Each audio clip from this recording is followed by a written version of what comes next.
So over the last 24 hours, we have diagnosed 4 new cases of COVID. We're currently tracking 20 cases around the country. And we have 1 person in the Ocean View Hospital.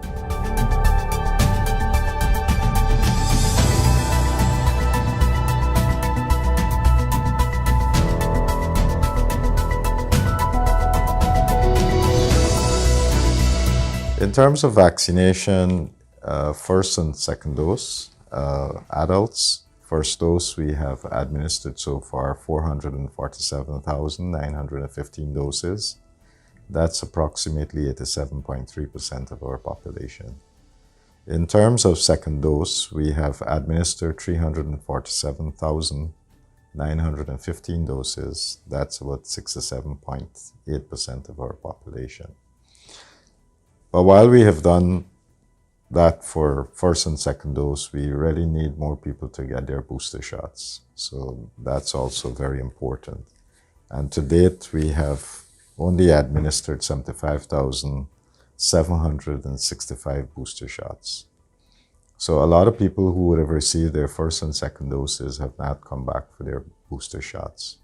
And that's something we want to encourage, especially for persons who are older, persons who have comorbidities.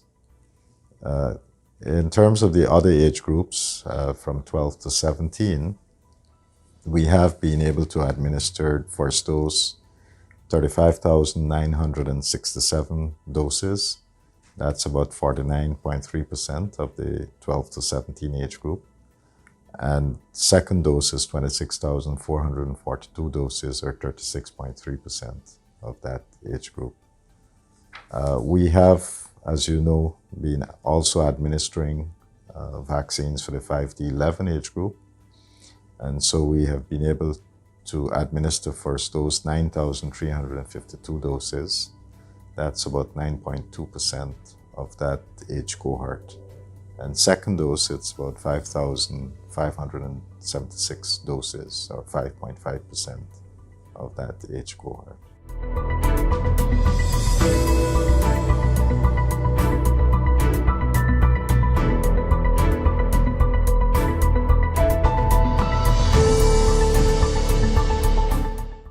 Well, I'm hopeful that people would come forward and get their booster shots, because we still have COVID, and in some parts of the world we are seeing increases of cases, although generally around the world we have seen a decline in testing numbers. So if people are not getting tested, then it would be an artificial drop of cases, and that's what we're seeing. But in many countries, in those developed countries where they're doing sequencing, we have seen a number of new variants that are emerging.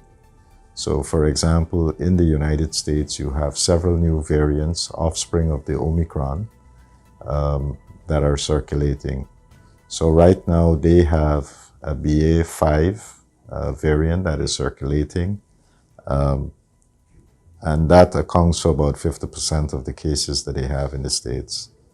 They also have a BQ1 and a BQ1.1.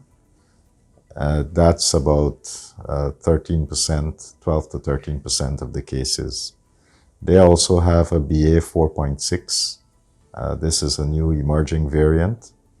And there are several other variants that are in smaller percentages, which include BF7, BA5.26, BA2.7.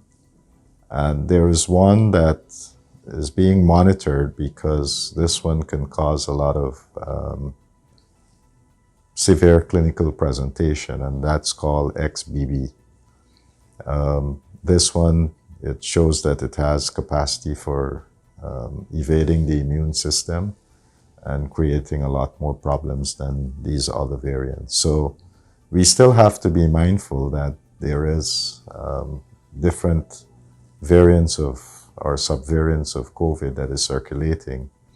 And for persons who have not been properly immunized, and if they have comorbidities, they can get sick. So it is better to be taking the precautions of getting vaccinated rather than leaving it to chance.